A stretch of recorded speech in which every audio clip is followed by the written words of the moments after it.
राजधानी रांची के हरमू स्थित आजसू पार्टी कार्यालय में पार्टी के मुख्य प्रवक्ता देवशरण भगत एवं वरिष्ठ नेता प्रवीण प्रभाकर सहित अन्य नेताओं के समक्ष युवा नेताओं को पार्टी का पट्टा पहनाकर सदस्यता ग्रहण करवाई गई। सदस्यता ग्रहण कार्यक्रम के उपरांत पार्टी के मुख्य प्रवक्ता देवशरण भगत तथा वरिष्ठ नेता प्रवीण प्रभाकर के द्वारा आजसू पार्टी के द्वारा 22 जून को होने वाले बलिदान दिवस कार्यक्रम के विषय पर विस्तृत रूप से चर्चा की गई। आजसू पार्टी के प्रमुख प्रवक्ता ने बताया कि आगामी 22 जून को राजधानी रांची के खेलगांव स्थित हरिवंश टाना भगत स्टेडियम में आजसू पार्टी की ओर से बलिदान दिवस के रूप में कार्यक्रम का आयोजन होना है।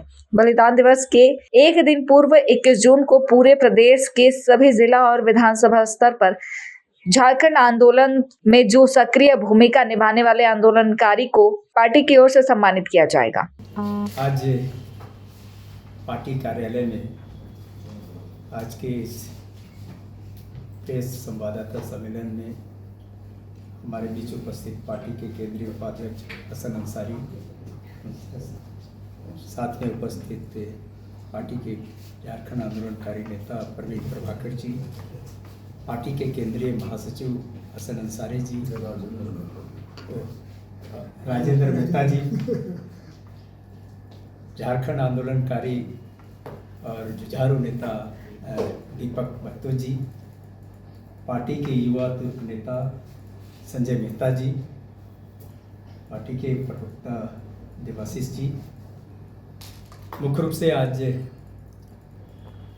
प्रेस वार्ता आयोजित करने के पीछे जो मकसद है, वहीं आजसू पार्टी के वरिष्ठ नेता ने कार्यक्रम के विषय में जानकारी देते हुए बताया कि बलिदान दिवस के अवसर पर मूल रूप से इस बात को लेकर मंथन किया जाएगा कि झारखंड राज्य अलग होने का जो सपना देखकर झारखंड आंदोलनकारी संघर्ष कर रहे थे वो मूल रूप से साकार हो पाया या नहीं। बलिदान दिवस हम लोगों ने इसलिए नाम रखा कि पूरा झारखंड आंदोलन अगर हम उलट कर देखते हैं तो झारखंड आंदोलन पूरे देश में चलने वाले किसी भी आंदोलन से इसका संघर्ष कहीं ज़्यादा रहा।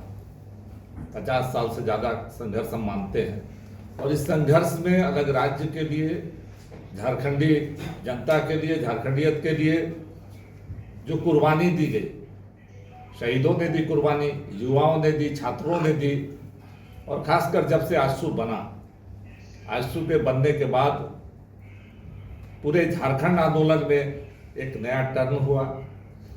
झारखंड आंदोलन को केंद्र सरकार से मान्यता मिली आजसू के आंदोलन के बाद। आजसू के संघर्ष के बाद और वार्ता के बाद अलग राज्य का रास्ता खुला।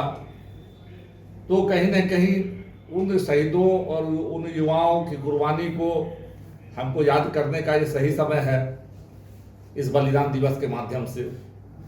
और झारखंड में जो 25 साल अब हम एक ऐसे पड़ाव की ओर बढ़ रहे हैं जब एक पूर्ण युवावस्था की ओर झारखंड आगे बढ़ रहा है।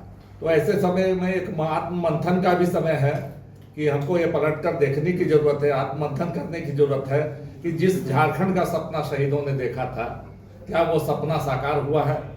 क्या वो सपना जनता की नज़र में जनता ये समझती है कि जो उस आकांक्षा के साथ झारखंड के लिए उसने लड़ाई लड़ी थी, उस लड़ाई को हम पूरा कर पाए हैं? तो इन सभी सवालों का मंथन हम लोग करेंगे 22 जून को हरिवंश टाना भगत स्टेडियम में, और वहाँ से एक नई हुंकार आजसू देगी पूरे झारखंड राज्य के लिए, झारखंडी जनता के लिए, छात्रों युवाओं के लिए, झारखंड के नव निर्माण के लिए। झारखंड का जो लड़ाई है अभी हमारी अस्मिता का, हमारी पहचान का और विकास का जो संघर्ष है उसके लिए एक नया हुंकार वहाँ से आजसू पार्टी देगी। वहीं बिहार विधानसभा चुनाव में आजसू पार्टी के द्वारा उम्मीदवार देने के विषय पर पार्टी के प्रवक्ता ने कहा कि बिहार के कई हिस्से ऐसे हैं जहां झारखंडी मानसिकता के लोग हैं, वे चाहते हैं कि आजसू पार्टी चुनाव में प्रत्याशी दे। लेकिन बिहार में भी हमारे बहुत सारे हिस्से हैं, जो इलाका है जो झारखंडी मानसिकता के लोग हैं, वो चाहते हैं कि आजसू पार्टी यहाँ से प्रतिनिधि दे, चुनाव लड़े। हम लोगों की बात को नज़रअंदाज भी नहीं करना चाहते हैं। उन लोगों का प्रस्ताव आएगा तो निश्चित तौर पर हम क्या करें। कितने सीटों पर लड़ेंगे लगभग? पहले प्रस्ताव आने दीजिए। कहाँ कुछ मजबूत है। हमने पहले ही कहा मजबूत जो इलाका है जहाँ झारखंडी मानसिकता के लोग हैं, जमुई है, चकाई है, उधर का इलाका जितना है, बांका है, इधर औरंगाबाद तरफ भी लोग कहते हैं कि सर इधर भी आइए। कोई तो सिवान से भी कह रहा है कि हम भी लड़ना चाहते हैं। माने लोग उत्सुक है, पार्टी के प्रति लोगों का रुझान है, लोग चाहते हैं कि बिहार में भी आप लोग यहाँ ये करें।